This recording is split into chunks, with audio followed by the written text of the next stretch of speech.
advancements in knowledge and technology sometimes result in scientific frameworks being challenged by anomalies that they can't satisfactorily respond to. And Ptolemaic astronomy, that's the classic example. We haven't talked enough about astronomy today. Now, this model assumed that the Earth existed static at the center of the universe. And it was widely used for hundreds of years because it did do a better job than its predecessors at explaining or predicting the changing positions of stars and planets. But as new phenomena were observed and knowledge advanced, anomalies started to pile up. Sometimes stars and planets showed up when or where they weren't expected. And astronomers increasingly had to make ad hoc adjustments to the theory to explain these phenomena, like this little loop-the-loop that Mars does. So astronomy's complexity was increasing far more rapidly than its accuracy, but the fresh anomalies kept coming. Now, since then, many other fields of scientific endeavor have reached similar crisis states. Symptoms of a crisis state include widespread discontent, return to debate over fundamentals, and a willingness to try anything to fix the underlying problems.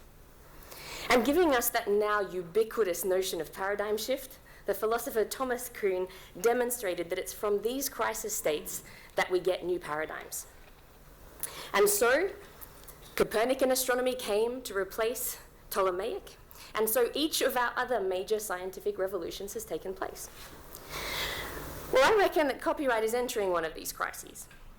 We're seeing ad hoc adjustment after ad hoc adjustment, massive increases in complexity, and still the anomalies are piling up.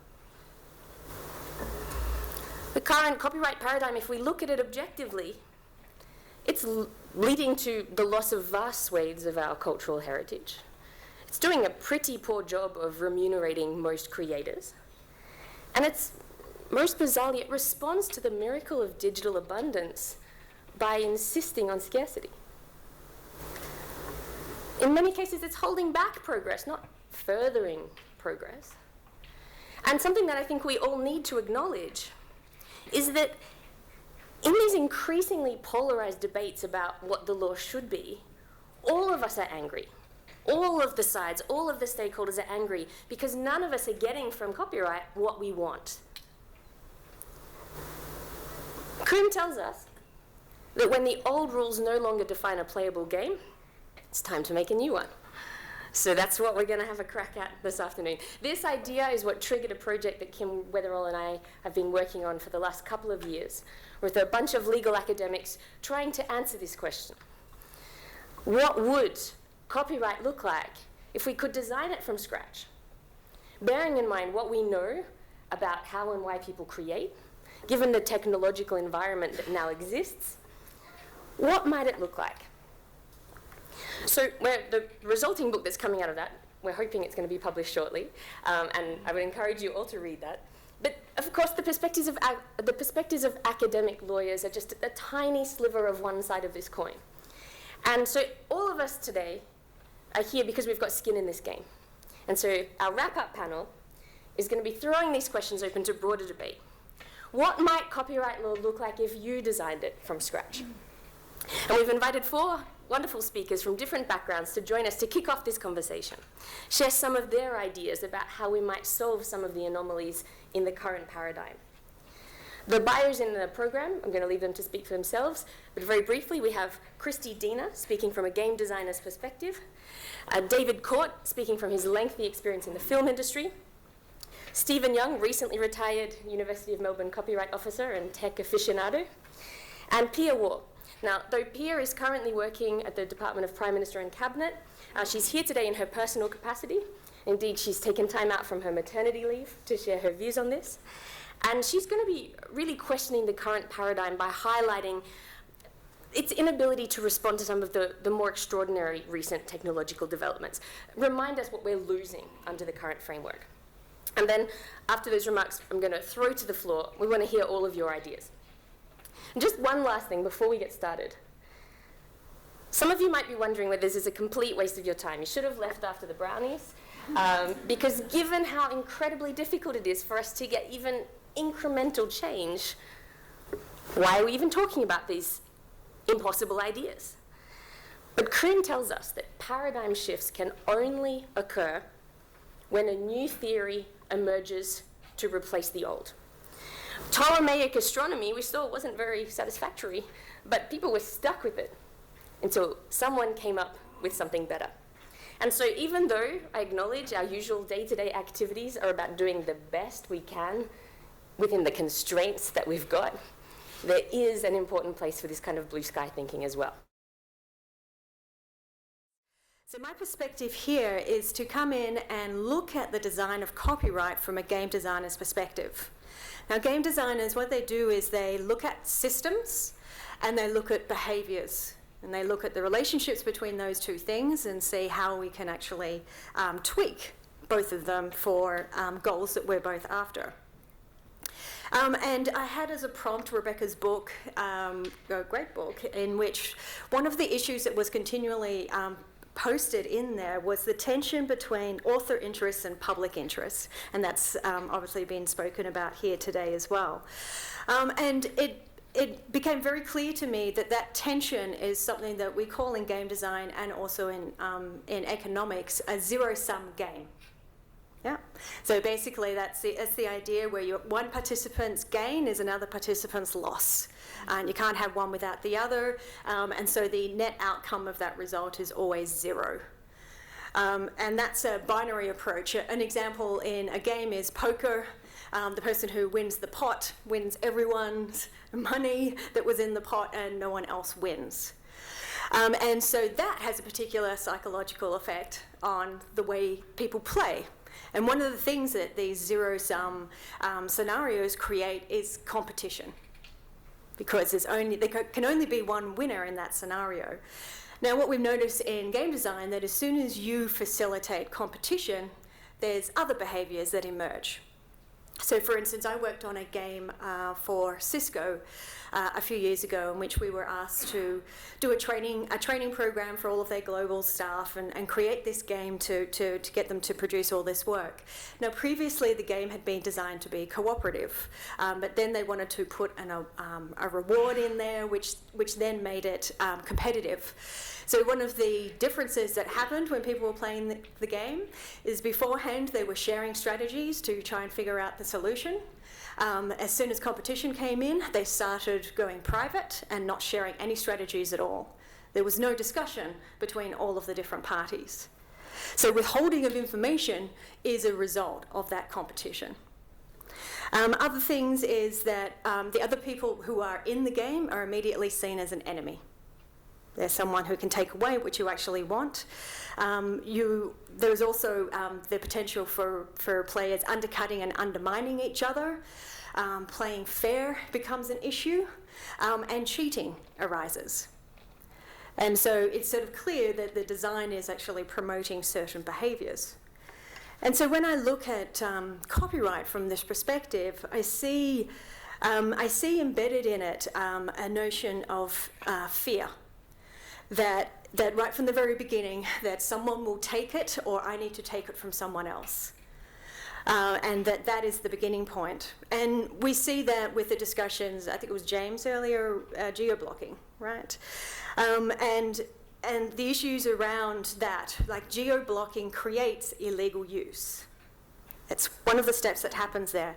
We have conflicting design in creative industries, where on the one hand we're doing creative projects that wants people to actually experience these things together. The majority of creative projects are social, either at the time or you want to be able to talk about with them afterwards.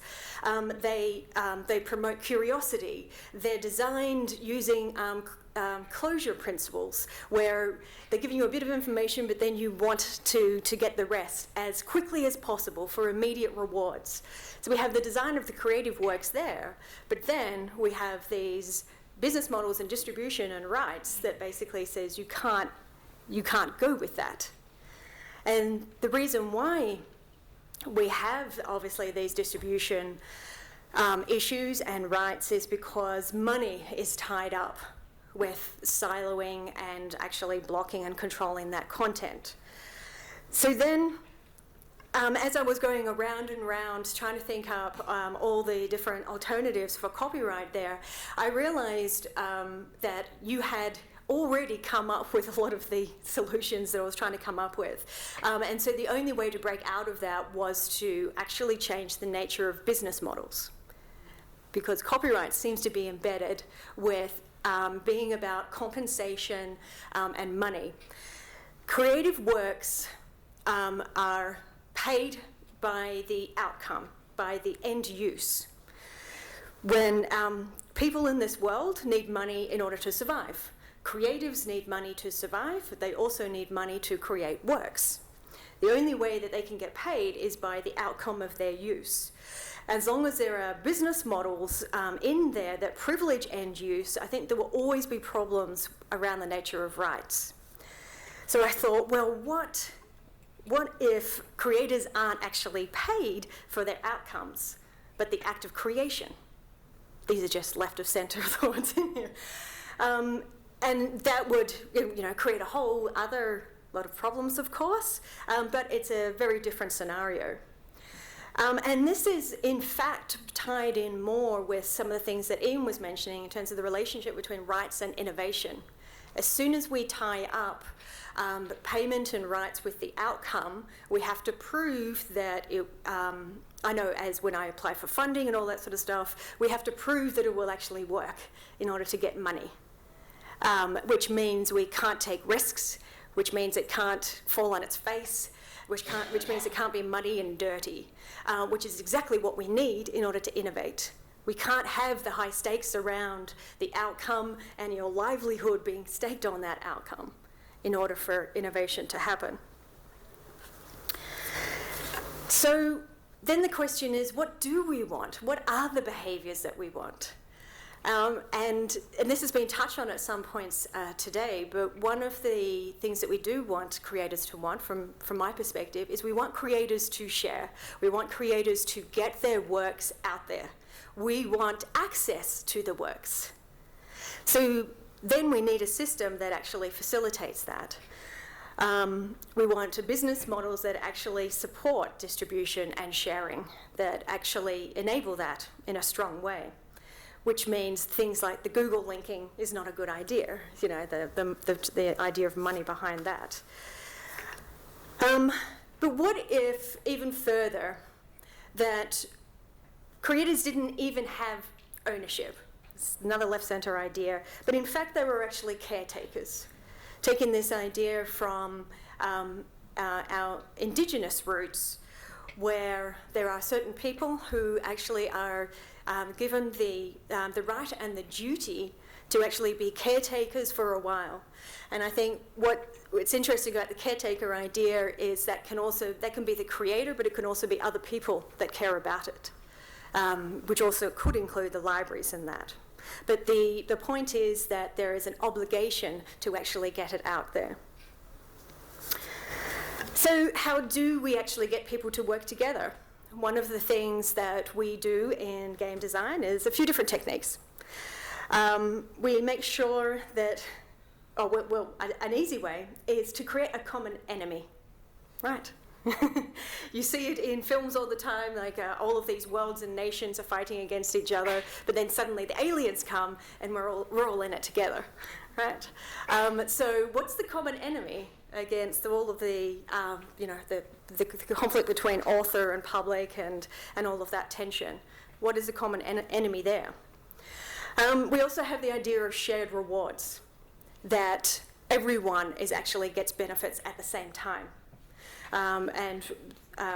With that, the shared punishments. Someone does harm, everyone gets punished. It's also important that we've found that there are recognised commonalities, that we, beyond a shared enemy, that we realise, what are the things that we both share, and that is overtly recognised at some point. And we often find it's more in the abstract, like we both care about creation or something. So related to those ideas, what if every time you infringe on someone else's copyright as a creator, you lose a portion of your own? right? Whether that be a unit of time or something like that. Or for every creation you make, you have to give the right to another to use it for free for financial gain. So when you benefit, someone else benefits, and that always happens at the same time, rather than I have it for a certain period of time and then someone else can have it then. Some thoughts. So to summarize there, the idea from starting from scratch from a game design perspective would be thinking about what are the behaviours that we want people to do, and then designing the rules that facilitate that. It's about enabling creation and access to creation.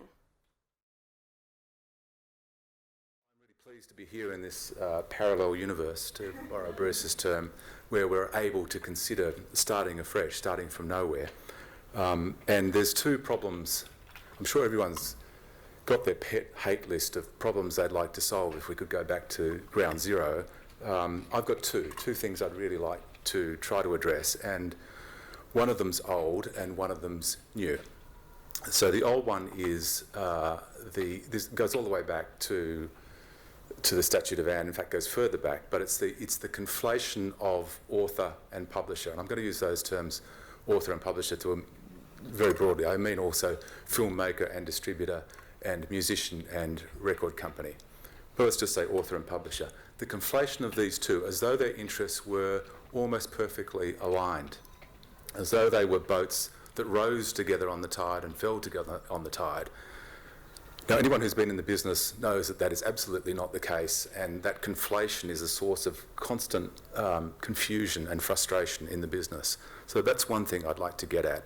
The second thing I'd like to get at is a much newer problem, and it's been talked about quite a bit here today, and that's the problem that copyright seems to be really going against the grain of technology change. It seems to be more and more an anachronism, something that belongs in the last century, not in this century. It seems to get in the way of what people want to do. And the particular thing that I'm interested in that it gets in the way of creators doing is that it arms the publisher against them. Publishers emerge from the copyright system with great libraries of assets that mean that they become the entry point for capital in the business. They have, in every negotiation, enormous power in their dealings with creators, and creators have very little because they come project by project. Copyright and technology together created that situation. The reason why middlemen, publishers, film studios, record companies became so powerful was partly about technology, partly because there was scarcity. It was so hard to reach audiences. There were just these mountain passes you could travel over to find the audience. Well, that part of it's gone away. Technology now is opening up what I call goat tracks. Yes, there are still the mountain passes. There's still iTunes and Apple and YouTube and Netflix, but there are also these goat tracks that you can follow for a creator to reach and find, to reach and find an audience without going through the mountain passes and paying the monopoly tolls. So, in a sense, copyright is kind of standing in the way of that. So, in my envisaged approach, my parallel universe where we get to do this all over from scratch, what I want to do is fix those two problems. And the simple way I can see to do it, he says, now we are in a parallel universe and this is briefly simple, is to move copyright off the idea, the notion of exclusivity, and to move it instead to a notion. So instead of it being about exclusive rights, which start with the author and then pass very quickly to the publisher, it's about the right to be remunerated, nothing else, just the right to get paid. This, I think, is a simple model that does the thing that copyright was meant to do in the first place, i.e. create an incentive to the creator. It creates a model which I think also addresses a lot of problems like piracy. And so in this model, what it means is that once a work is published, anyone can republish it. So there is no limitation on who can publish a work or how it can be published. Some of you will recognise this is not my idea. This is an old idea. First surfaced in 1837 in the Mechanics Institute magazine. And it came from a fellow called Tom Watts, who was later the keeper of the British Museum. And he proposed this system, and in his model, the first publisher of a work got a very, very brief window during which they had an exclusive right, and then the window expired and anyone could subsequently publish that work, provided that they paid a royalty to the copyright creator, the person I'm interested in. That idea got a big run at the Royal Commission, the British Royal Commission into copyright in the 1870s. Sir Arnold Plant picked it up again in the 1930s and ran with the idea. More recently, Bill Patry, in his book How to Fix Copyright, also homed in on this idea. So this is an idea that I think has an historical kind of currency. It hasn't got up, but it goes to this problem of how can we create a copyright system that does what it was meant to do, that is in tune with technology, and that creates a more viable outcome for copyright creators, the people who we are notionally serving with the copyright system. And I just want to add my one little wrinkle to this system devised by Watts is to suggest that instead of, as in his model, where the price is the price of works, that the royalty price is centrally set, that it should instead be to the artist, to the author, to determine the price of their work. As several other speakers have, I'm going to use some words in a very general sense, particularly author and work. And that means I can't go into an interesting discussion, for example, of subsistence, but that's not where I want to go. Where I want to go is to reimagining the nature of copyright and to rethinking exceptions. I think I don't need to say much about the nature of copyright. It's set out in the Act at length. They're exclusive rights to do certain acts, the acts comprised in copyright. They've changed over the centuries in response to technological and other changes, but I'd suggest that what's of lasting importance is not that detail, it's the underlying principle. So the principle I suggest for the nature of copyright is that it be the exclusive right, subject to fair exceptions, to exploit the work, or to do anything that interferes with that right. I think that's more interesting than worrying about whether there is a copy being made, or whether there is a transmission to the public by carrier pigeon or ether or cable or any other means. I think it was a very strange thing in Optus TV Now to see the courts leaping through hoops to work out who makes the copy in the case of a cloud service. Surely the better question is who, if anybody, is unfairly exploiting the work. Those cases might have come out with the same answer, but perhaps at first instance, and perhaps with reasons which are a lot easier to actually read and understand. So it's an open-ended principle. For those who crave certainty, you could grandfather some existing rights. I, for example, would very much want to see the lending right grandfathered, for that is a form of exploitation which does to some extent interfere with the author or rights holders. Now, I can move to exceptions.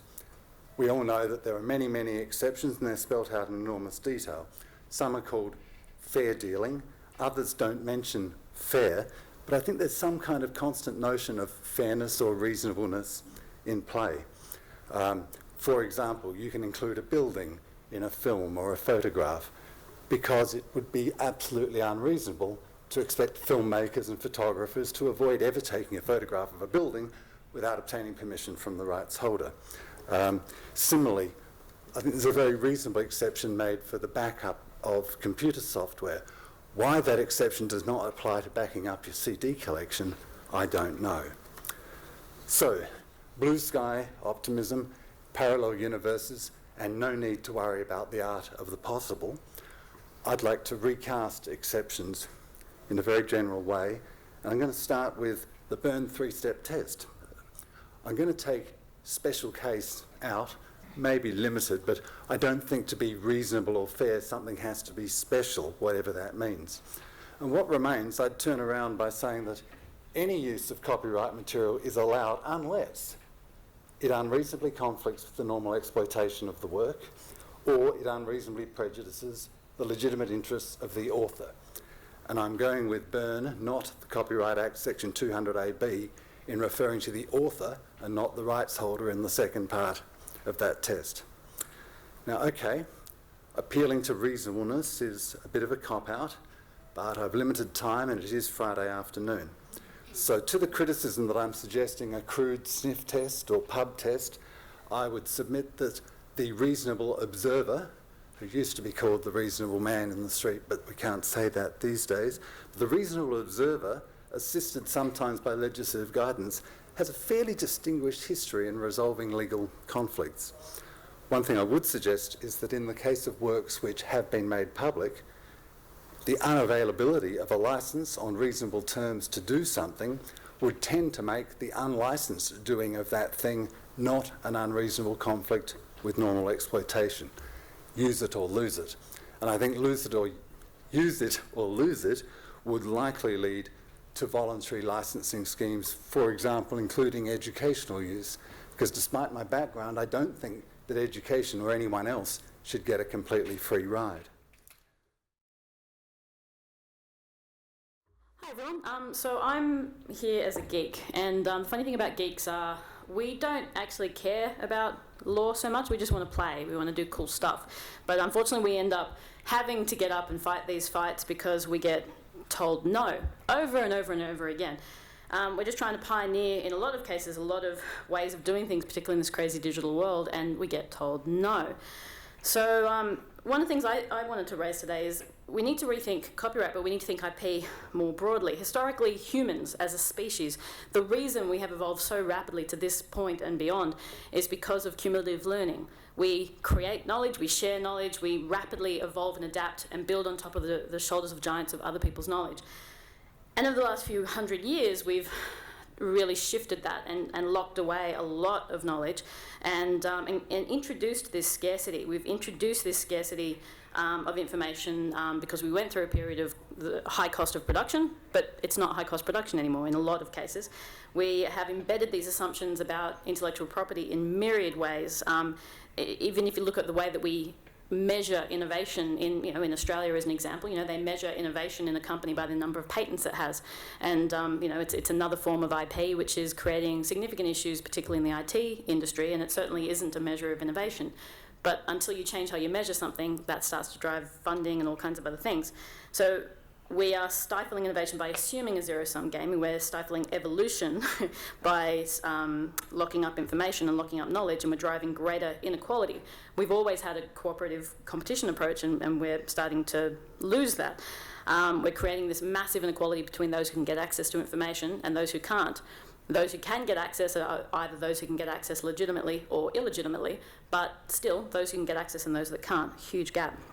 We've seen a struggle in the digital information sphere, but the next major battlefield, I think, is potentially greater. We're on the cusp of a whole bunch of things changing, and we have the means very soon in the future to genuinely solve major problems like world hunger.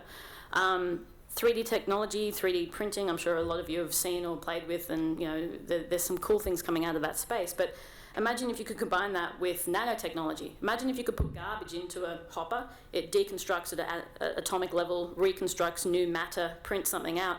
You could actually get rid of the high cost of production of property. That could extend to food, that could extend to all kinds of things. And then we start to get, again, this great opportunity to start to address some major challenges that we have in our world, but of course copyright and our thinking about copyright can block that. So we need to choose. I think we're at this cusp where we need to choose as a species what it is we care about, whether we care more about a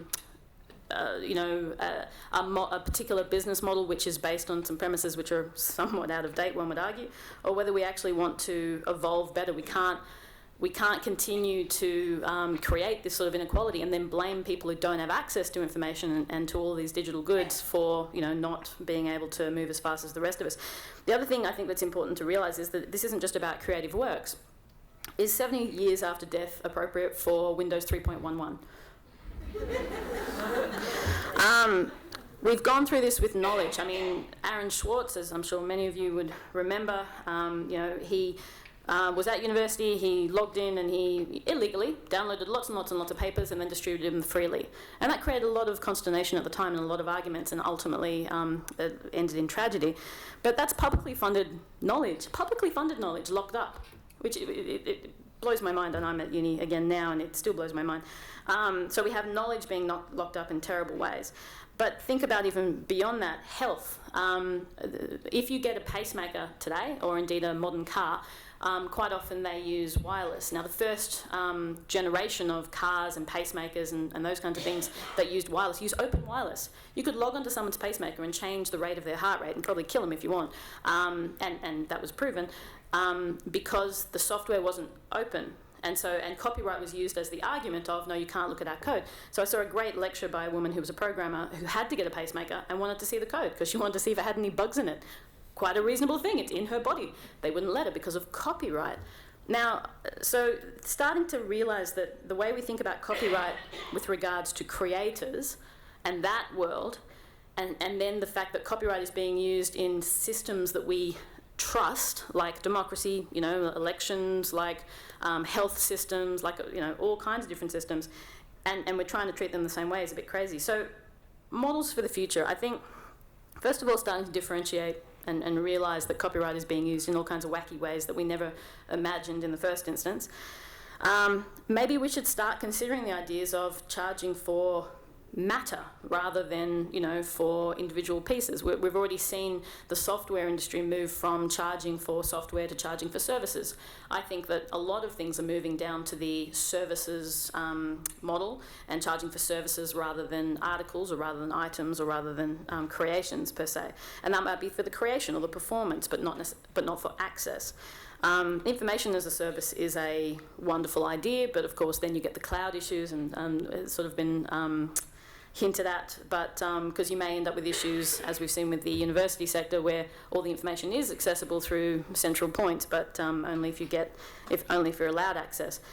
But maybe we as a society should start thinking about we should have open IP for systems that we rely upon, because if you want a system to engender trust, if you want to ensure safety and reliability and credibility for systems where there's health ramifications, democratic ramifications, security ramifications, we probably shouldn't be locking those things up, because many eyes make all bugs shallow, and we can actually make sure those systems have credibility. So there's a couple of thoughts for you, but I think that the key thing is that we have some big questions to ask ourselves, which isn't just about tweaking a system, but is about where do we want to go and how many of our species do we want to take with us? Thank you. Before I was in the category of people who could be called lawyers, I don't hold a practicing certificate, but I was in the category of people who could be called people who do philosophy. And so I thought about this from a first principles angle, and I thought we've got this copyright regime that applies to a whole lot of different kinds of works, and actually the preponderance of them have zero commercial value. So text messages, emails are literary works. So it'd be kind of interesting to scale the protection for the work with the actual economic value it has. Let's say you got 5 years for free, and another 5 years for $5,000, and another 5 years for $50,000, and another 5 years for $500,000, and another 5 years for $5 million, and another 5 years for $50 million. And if it's Mickey Mouse, great. You are funding public good of all sorts with your geometrically increasing fee to enforce your exclusive right, which withholds information that would otherwise be in the public domain. So that's simple, mathematically elegant idea, I think. The one problem with it is certainty, because how do you know as the person wanting to use whether they're going to stump up with their $500 million to enforce? Maybe you set a default time limit. That was my reimagining from zero. Thank you very much. And here, yes. While the mic makes up, I am going to say I just want to pick up on Stephen's point. It was one he kind of, because he made it in among other things and stuff.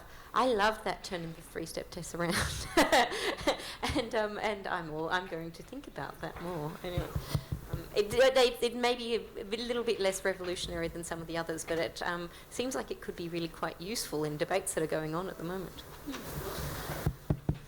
Thank you all. That was all very interesting and exciting in this alternative universe in which we are. But going back to the art of the possible, It does. The whole day has been about the art of the possible. I know. And I think the common feature here is the focus on the creator. But what happens in copyright policy is the distributors have the whole weight. And really the only people who stand against the distributors are the ISPs. But, you know, even there's some authors association that has put in the most dreadful submission to the Productivity Commission that makes me think they're a bunch of publishers.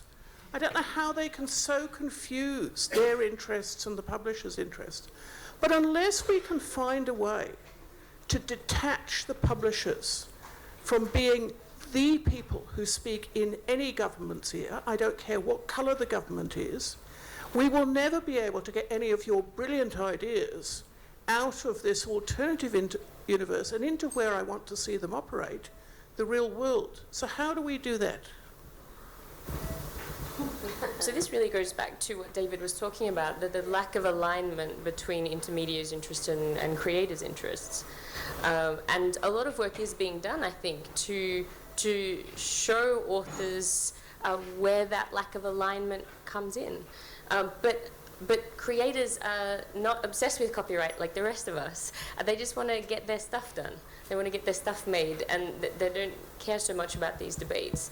So maybe we need to be doing more to get more creators listening and more creators involved and thinking about where that alignment is. If I could add something, sorry. There's a group of people called the IP Awareness Foundation who appear to have changed their name to Creative Content. But with one or two exceptions, they are mostly distributors. And they are mostly overseas distributors. And they put their propaganda on the DVDs that I buy, where the content is entirely paid for by the British taxpayer, and they lie to me. And they say, if I burn a DVD, then nobody will be able to create a film. I'm sorry. You know, 20th Century Fox might earn a little bit less money, but none of it flows through to the creator. And while we allow that kind of propaganda to go on, and it's been going on ever since the creation of the video cassette recording machines, people have been so propagandized that they just don't notice the difference in terminology. And a lot of the problems is that a lot of those creators, because they don't care, they go with the default, and the default that they're told is that their publisher will represent them. And you get organisations and agencies that say, just join us and we'll just take care of all this crazy copyright stuff on your behalf, and we'll make sure that you get a share of stuff. Meanwhile, lots and lots and lots of lawyers are then paid to go and do all kinds of crazy stuff. I used to be involved in an organisation called Linux Australia, which is an open source software community organisation, and we got a takedown notice from MPAA for apparently having a movie called Grind on our server. It was actually a piece of software called Valgrind, which was like 3K big, like 3 kilobytes big, certainly not movie size. But of course, they run software that basically does word checking and then just send you a takedown notice without checking it, right? So then we wrote to them and said, what are you doing? And didn't hear back, and we just got the takedown notice, and so we took it to the media. And then MPAA went to and did a big media interview where they said, oh yes, we definitely send our apologies to Linux Australia, which we never heard from them directly, of course. But a lot of creators join organisations thinking that someone else will take care of it, and they don't know otherwise. And you get some of those sort of organisations going into schools and universities and saying, if you're a creator, just come and chat to us. So there's a bit of monopoly on the market at the moment, a monopoly of thinking that reinforces the status quo, and it's a very difficult thing to break. I don't know how to break it. And I think we really have to acknowledge that times are really tough for a lot of creators. People that used to be able to make a living from their creations cannot in the same way now.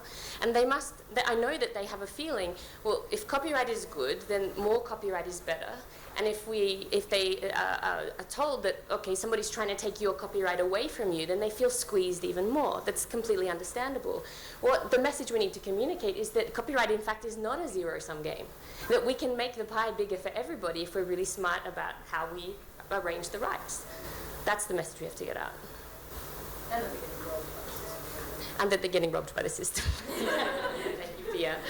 Any last question before we finish? Or a big idea? I really like that universe. I want to live there. You want to live in the Ptolemaic universe? Okay. Everybody down onto the stage. We'll all be in the All right. Well, so thank you very much to. Oh, Pia, did you have one last? I think part of the problem is that we don't actually have a choice about changing. Like, we actually have to change, and it's going to change anyway. The problem is that there will be people who can... Geeks will always be fine, because geeks will just route around the damage, right? So the problem is that it's everybody else that gets completely shafted. And particularly when we start thinking about these areas around health, around security, around democracy, copyright is actually hurting us today. And if we don't change things, then people, and it's already started happening, people will be genuinely hurt. And so that, we need to make some changes, and those changes are inevitable, I think. So I'm just hoping that we can make it in a more intelligent way than just a reactive way as things start going wrong. And unless life and death matters, the way it's changing right now, if you look at Google Play or iTunes, when you buy something there, you make the copy, you have a license. You can make backups, you can do all kinds of things, but guess what? You lost the lending right. You can't pass it on to your grandchildren. Any last wrap-up comments from the panel? Just very briefly, I just wanted to say that I think there is a generational change happening amongst creators, and I see it because I teach. I'll explain this very, very quickly. I say to students at the start of the courses, if you had control of the copyright system, and these are people who are going into the copyright system as filmmakers, you can bump it up, let's say it's at a 3 now, you can bump it up to a 5, or you can knock it down to a 1. So you can make it super strong at 5, or you can make it super weak at 1. What do you want to do? When they all put their hands up at various points along that scale, it comes out at roughly about a 1.5. So these are people going into the system who are saying they want to see a weaker copyright system. And so I suggest that what's really happening is that the industry, a bit like America in the Vietnam War, they're not winning the hearts and minds. So that's the opportunity, I think, for change to happen.